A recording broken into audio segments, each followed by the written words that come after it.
जय हिंद दोस्तों, स्वागत है आपके प्यारे यूट्यूब चैनल यूएस सेंटर पर। चलिए फ्रेंड्स, यहाँ 2023 के जो वायरल प्रश्न पत्र है, जी फ्रेंड्स 2023 के वायरल प्रश्न पत्र है, ये बायोलॉजी के। चलिए फ्रेंड्स, जितने भी ऑब्जेक्टिव है फटाफट ये सेट नंबर ए है आपका। कौन सा सेट आएगा देख लीजिए। कोई भी सेट कोई भी हो, सब में क्वेश्चन तो समान ही रहता है। चलिए फटाफट जो 2023 के वायरल प्रश्न पत्र है, इनका सभी का ऑब्जेक्टिव जान लेते हैं और इनका आंसर भी विथ आंसर के साथ जानने वाले हैं सभी ऑब्जेक्टिव को।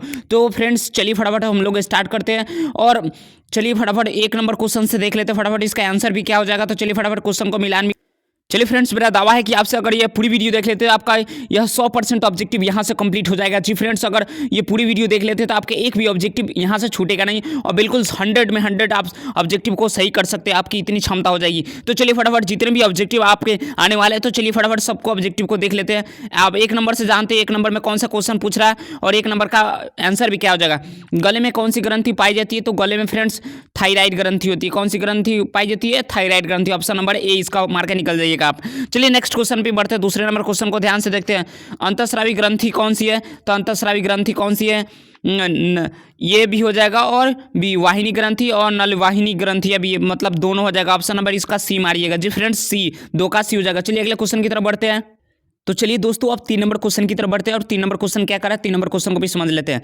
3 नंबर क्वेश्चन, महिलाओं में कितने अंडाशय होते हैं? तो महिला में 2 अंडाशय होते हैं। कितने होते हैं? 2 अंडाशय होते हैं। ऑप्शन नंबर बी हो जाएगा। चलिए अगले क्वेश्चन नंबर 4 की तरफ बढ़ते हैं। क्वेश्चन नंबर 4 है, निम्न में से कौन सा हार्मोन पीयूष ग्रंथि से स्रावित होता है? तो पीयूष ग्रंथि से वृद्धि हार्मोन स्रावित होता है। ऑप्शन नंबर 4 का ए हो जाएगा। चलिए अगला क्वेश्चन नंबर 5 की तरफ बढ़ते हैं। 5 नंबर क्वेश्चन करा, शुक्राणु और अंडाणु के मिलने से क्या बनता है? तो निषेचन होता है। क्या होता है? निषेचन होता है। ऑप्शन नंबर डी हो जाएगा। चलिए नेक्स्ट क्वेश्चन की तरफ बढ़ते हैं। चलिए फ्रेंड्स, ये छोटी सी वीडियो आपको बिल्कुल जितने भी ऑब्जेक्टिव है 100% ऑब्जेक्टिव है। 100% ऑब्जेक्टिव आप इसमें बिल्कुल सही कर सकते हैं। तो चलिए फ्रेंड्स फटाफट हम लोग आंसर जान लेते हैं। आप पहली बार चैनल पे है तो चैनल को सब्सक्राइब कर ले। चलिए अगले क्वेश्चन की तरफ बढ़ते हैं। क्वेश्चन नंबर 6 को जान लेते हैं। क्वेश्चन नंबर 6 क्या कर रहा है? 6 में क्वेश्चन है, निम्न में से कौन सा मादा प्रजनन प्रणाली का हिस्सा नहीं है? तो मादा प्रजनन प्रणाली का हिस्सा नहीं है शुक्रवाही का। ये नर में होता है, नर में जिससे शुक्राशय द्रव का स्राव होता है। अगला क्वेश्चन नंबर 7 को देखते हैं। गर्भावस्था का प्रथम लक्षण क्या है? गर्भावस्था का प्रथम लक्षण है मानसिक धर्म का बंद होना। ऑप्शन नंबर 7 का ये हो जाएगा। नर में शुक्राणु नलिका कहाँ स्थित होता है? तो नर में शुक्राणु नलिका यह कहाँ होता है? इसको क्वेश्चन शुक्र नलिका में स्थित होता है। ऑप्शन नंबर बी हो जाएगा। चलिए क्वेश्चन नंबर 9 को देख लेते हैं अब। तो चलिए दोस्त, अब अगले क्वेश्चन नंबर 9 को देखते हैं और 9 नंबर क्वेश्चन क्या कर रहा है 9 नंबर क्वेश्चन का भी आंसर जान लेते हैं फटाफट। निम्नलिखित में कौन सी मानव शरीर की सबसे बड़ी ग्रंथि है? तो मानव शरीर की सबसे बड़ी ग्रंथि ए हो जाएगा। ए हो जाएगा। जी फ्रेंड्स, ए हो जाएगा। 10 नंबर क्वेश्चन क्या कर रहा है? हार्मोनल असंतुलन सामान्य लक्षण क्या है? तो हार्मोन असंतुलन का सामान्य लक्षण है पेट में चर्बी, घबराहट, चिचिराहट, अनिद्रा। जी फ्रेंड्स, सभी हो जाएगा। बिल्कुल जी फ्रेंड्स, सभी हो जाएगा। इसका आंसर हो जाएगा 10 का डी। अगले क्वेश्चन की तरफ बढ़ते हैं। ग्रामीण क्षेत्र में किस प्रकार का प्रदूषण आम होता है? तो जल प्रदूषण, ध्वनि प्रदूषण या वायु प्रदूषण। तो इनमें से सभी हो जाएगा। जी फ्रेंड्स, इसका भी 11 का भी डी हो जाएगा। चलिए अगले क्वेश्चन को देखते हैं फटाफट। चलिए फ्रेंड्स, अगले क्वेश्चन को देखते हैं। अगला क्वेश्चन 12 नंबर, निम्न में कौन अगला क्वेश्चन 12 को भी देख लेते फटाफट। निम्न में कौन सी बीमारी ध्वनि प्रदूषण से होता है? तो ध्वनि प्रदूषण से कौन सी बीमारी होता है? तो बढ़ापन होता है। फ्रेंड्स, इसका आंसर सी हो जाएगा। 12 का सी हो जाएगा। चलिए अगले क्वेश्चन 13 को देखते हैं। पानी स्रोत से शौचालय की दूरी कितनी होनी चाहिए? तो 8 मीटर की दूरी होनी चाहिए। कितनी? 8 मीटर के, मिनिमम 8 मीटर की दूरी होनी चाहिए। अगला त्याज्य यानी फेंकने योग्य कचरे कहाँ होते हैं? ठोस होते हैं, तरल होते हैं, मतलब किस प्रकार का होते हैं? तो सभी हो सकते हैं, ठोस भी हो सकते हैं, तरल, इनमें से सभी डी हो जाएगा फ्रेंड्स। चलिए अगले क्वेश्चन को फटाफट देखते हैं। चलिए फ्रेंड्स, अगले क्वेश्चन की तरफ बढ़ने से पहले आपके लिए प्लीज़ इतनी मेहनत कर रहे हैं तो वीडियो को एक लाइक कर दे, जिससे मैं काफ़ी मोटिवेट होता हूँ आपका, और एक सब्सक्राइब मुझे वीडियो बनाने के लिए काफ़ी हद तक प्रेरित करता है। आप अगर पहली बार चैनल पर तो चैनल को सब्सक्राइब करें। मेरे दिल से दुआ है कि जो चैनल को सब्सक्राइब करे उसका फर्स्ट डिवीजन आएगा जरूर। चलिए अगले क्वेश्चन की तरफ बढ़ते हैं। क्वेश्चन नंबर 15 को देखते हैं। 50 नंबर क्वेश्चन क्या करा? 15 नंबर क्वेश्चन को फटाफट आंसर भी जान लेते हैं इसका। पानी का कौन सा स्रोत दूषित नहीं हो सकता? तो जी फ्रेंड्स, जो नदी का पानी, झील का पानी, कुएं का पानी या भूमिगत जल है कभी दूषित नहीं हो सकता। अगला, गांव में समुचित स्वच्छता जिम्मेवारी किसकी होती है? मतलब समुचित स्वच्छता की जिम्मेवारी गांव के लोगों की, स्वास्थ्य कर्मी की, ग्राम पंचायत की, इनमें से सभी की। तो सभी की हो जाएगा फ्रेंड्स, सभी की हो जाएगी। सभी की जिम्मेदारी है कि वे स्वच्छता की जिम्मेवारी निभाए। अगला, कौन सा रोग वायु के द्वारा नहीं फैलता? कौन सा रोग वायु के द्वारा नहीं फैलता? तो क्षय रोग है। क्षय रोग वायु के द्वारा नहीं फैलता। चलिए फ्रेंड्स, अगला क्वेश्चन की तरफ बढ़ते हैं। अगले क्वेश्चन को देखते हैं फटाफट। चलिए फ्रेंड्स, ये जो क्षय रोग है और हैजा वाला है, इसमें हमको कन्फ्यूजन हो रहा था। प्लीज अभी इसका आंसर कमेंट बॉक्स में छापिएगा जरूर। चलिए अगले क्वेश्चन की तरफ बढ़ते हैं। चलिए फ्रेंड्स, नेक्स्ट क्वेश्चन को 18 नंबर क्वेश्चन का फटाफट आंसर जान लेते हैं। 18 नंबर क्वेश्चन क्या करा है, निम्न व्यक्तिगत स्वच्छता के अंतर्गत कौन आता है? तो व्यक्तिगत स्वच्छता हाथ धोना, ब्रश करना, नाखून काटना। जी फ्रेंड्स, सभी हो जाएगा। जी फ्रेंड्स, चलिए अगला इसका टी आंसर हो जाएगा 18 का। 19 नंबर, निम्न कौन सा खाद्य संरक्षण की विधि नहीं है? तो प्रशीतन है, निर्जलीकरण है, खमीरीकरण भी, ऑक्सीकरण से खाना खराब हो जाएगा, तो ये खाद्य संरक्षण की विधि नहीं है। ऑप्शन नंबर डी हो जाएगा। 1 ग्राम वसा में कितनी? लगभग 9 कैलोरी ऊर्जा, 9 कैलोरी क्या होती है? एनर्जी होती है। तो इसका 20 का आंसर डी हो जाएगा। चलिए फ्रेंड्स, अगले क्वेश्चन को फटाफट देख लेते हैं। तो चलिए मेरी जान, आप क्वेश्चन नंबर 21 को देख लेते हैं फटाफट। 21 नंबर क्वेश्चन क्या करा? 21 नंबर क्वेश्चन को भी ध्यान से समझते हैं और इसका भी आंसर जान लेते हैं। कौन सा पोषक तत्व तो प्रति ग्राम में सबसे अधिक एनर्जी प्रदान करता है? तो जी फ्रेंड्स, इसका वासा हो जाएगा। वासा हो जाएगा, ऑप्शन नंबर बी हो जाएगा बिल्कुल। चलिए अगले क्वेश्चन 22 को देखते हैं। निम्न कौन खाद्य पदार्थ अपमिश्रण का कारण नहीं होता? तो उचित पोषण। जी फ्रेंड्स, उचित पोषण 22 का ए हो जाएगा। अगला 23 नंबर क्वेश्चन को ध्यान से देखते हैं। आहार आयोजन से किसकी बचत होती है? आहार आयोजन से समय, मेहनत, ईंधन, यानी इसका क्या आंसर हो जाएगा? चलिए फ्रेंड्स, इसका भी आंसर जान। तो फ्रेंड्स, इसका आंसर हो जाएगा, इसका भी आंसर हो जाएगा डी। फ्रेंड्स, क्या हो जाएगा? इनमें से सभी, समय और ईंधन, मेहनत, सभी की बचत होती है। 23 का डी हो जाएगा। चलिए अगले क्वेश्चन की तरफ बढ़ते हैं।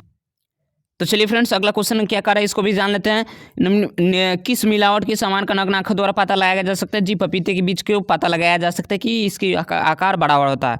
अगला 25 नंबर क्वेश्चन को देख लेते हैं फटाफट। 25 नंबर कि खाना पकाने समय श्रम बचाने के लिए किस उपकरण का उपयोग नहीं किया जाना चाहिए? तो इसका भी आंसर फटाफट जान लेते हैं। तो फ्रेंड्स, जो अगला क्वेश्चन है, ये मेरा 25 नंबर क्वेश्चन है, इसका भी आंसर फटाफट जान लेते हैं। इसका क्वेश्चन क्या हो जाएगा?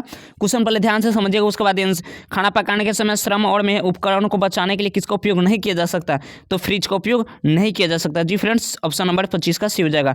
अगला 26 नंबर क्वेश्चन को देखते हैं। खाद्य अपमिश्रण निवारण अधिनियम कब लागू हुआ? तो ये कंफर्म डेट मुझे मालूम नहीं है, आप लोग कमेंट बॉक्स में इसका आंसर जरूर छापिएगा। चलिए अगले क्वेश्चन को देखते हैं फटाफट। नेक्स्ट क्वेश्चन की तरफ बढ़ते हैं।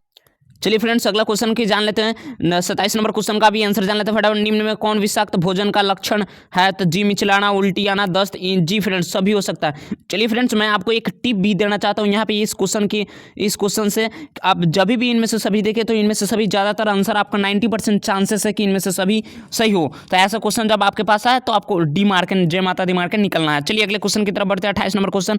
निम्न में कौन सा भोजन खराब होने का कारण होता है? भोजन खराब होने का कारण क्या होता है? तो सूक्ष्मजीव होता है, हवा होता है, तापमान, इन सभी कारक है। इनमें से सभी, इनका भी आंसर डी हो जाएगा। अगले क्वेश्चन की तरफ बढ़ते हैं। निम्न में कौन सा घर पर खाद्य संरक्षण का सबसे आम तरीका है? यानी डिब्बाबंदी, सुखाना, हिमीकरण, इनमें से सभी। तो ऐसे सभी भी कर सकते हैं, सभी भोजन बचाने का ही उपाय। 29 का भी डी हो जाएगा। 29 का भी डी हो जाएगा। चलिए अगले क्वेश्चन को देखते हैं। नेक्स्ट क्वेश्चन की तरफ बढ़ते। तो चलिए फ्रेंड्स, अगला अब 30 नंबर क्वेश्चन का आंसर जान लेते हैं। 30 नंबर क्वेश्चन क्या? निम्न में दूध में मिलाया जाने वाला अपमिश्रण नहीं है? तो अपमिश्रण नहीं है दूध में, तो गेहूं का पाउडर आप दूध में नहीं मिला सकते। ऑप्शन नंबर इसका डी हो जाएगा। बच्चों के पूरक आहार कितने माह तक देना चाहिए? तो 8 माह। जी फ्रेंड्स, चलिए इसका कंफर्म नहीं है, डाउट भी है मुझे इस, तो प्लीज़ इस क्वेश्चन का आप लोग कमेंट बॉक्स में आंसर जरूर छापे। इसका फाइनली अभी आंसर मान के हम लोग चल रहे हैं बी। अगला क्वेश्चन, एक गर्भवती स्त्री में कौन सा सर्वश्रेष्ठ व्यायाम है? जो गर्भवती महिला के लिए सबसे बेटर है कि वह टहले, तो उनके लिए सबसे अच्छा होगा, उनके स्वास्थ्य के लिए। ऑप्शन नंबर डी हो जाएगा। चलिए अगले क्वेश्चन की तरफ बढ़ते हैं फटाफट। नेक्स्ट क्वेश्चन को देखते हैं। चलिए अगले क्वेश्चन की तरफ बढ़ते हैं। अगला, प्रसव उपरांत देखभाल के अंतर्गत किसकी देखभाल की जाती है? तो यहाँ पे माँ की देखभाल की जाती है। माँ और जो प्रसव उपरांत किसकी देखभाल की जाती है? तो माँ और शिशु, यहाँ पे दोनों हो जाएगा। जी फ्रेंड्स, दोनों हो जाएगा सी।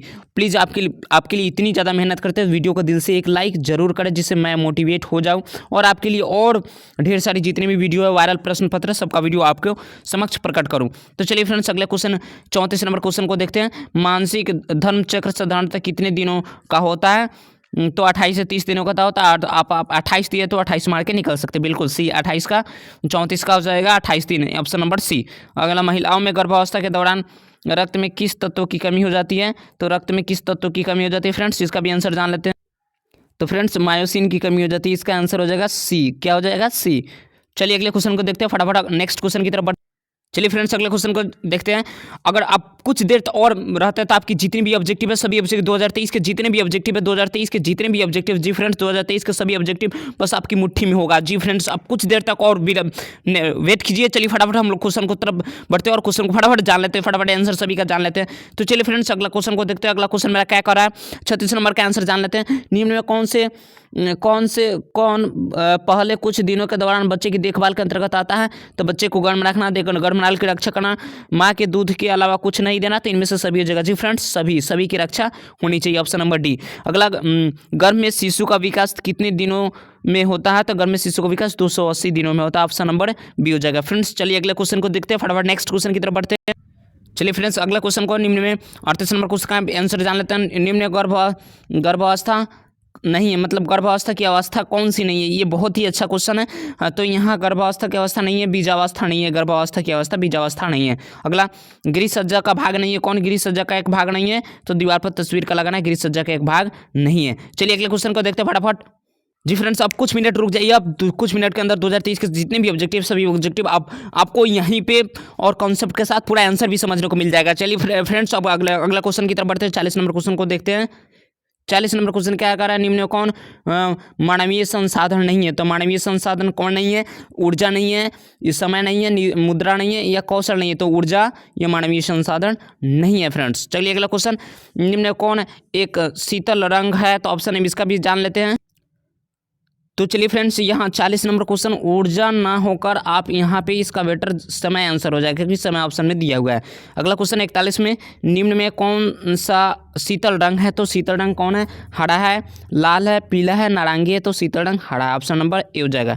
निम्न में कौन बुनियादी जरूरतों की सूची में शामिल है? आवास है, वस्त्र है, भोजन। तो तीनों है जी फ्रेंड्स, ये तीनों बुनियादी आवश्यकता है, मूलभूत आवश्यकता है, ऑप्शन नंबर 42 का डी हो जाएगा। चलिए अगले क्वेश्चन की तरफ बढ़ते हैं और अगला क्वेश्चन को भी जान लेते हैं फटाफट। अगला क्वेश्चन क्या करा है? अगला क्वेश्चन 43 नंबर क्वेश्चन को भी ध्यान से समझ लीजिए। बैंक में निम्नलिखित में किसकी विरुद्ध ऋण नहीं दिया जा सकता? तो इसका भी आंसर जान लेते हैं। तो चलिए फ्रेंड्स इसका भी आंसर क्या हो जाएगा?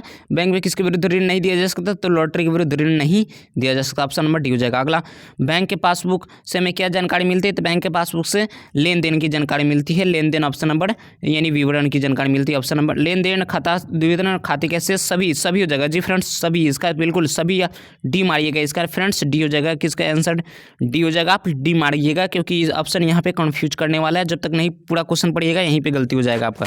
अगला क्वेश्चन, सिक्के जारी किए जाते हैं तो जो जितने भी सिक्के होते हैं वह सिक्के कौन जारी करता है?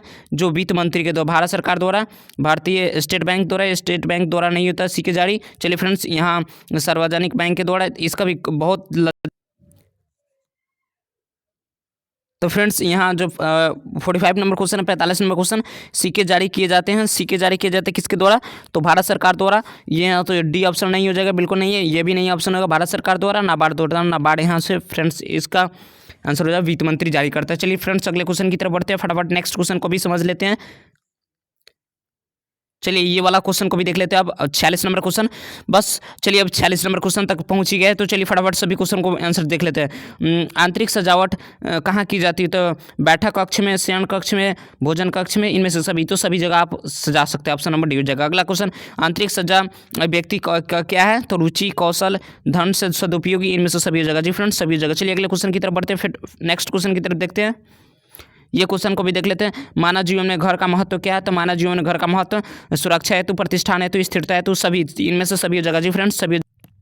इनका भी आंसर डी हो जाएगा, इनका आंसर भी डी हो जाएगा। चलिए अगला, ज्ञान किस प्रकार का संसाधन? तो ज्ञान एक ज्ञान रासायनिक, भौतिकी, आर्थिकी और मानवीय संसाधन है। इसका भी आंसर जान लेते हैं।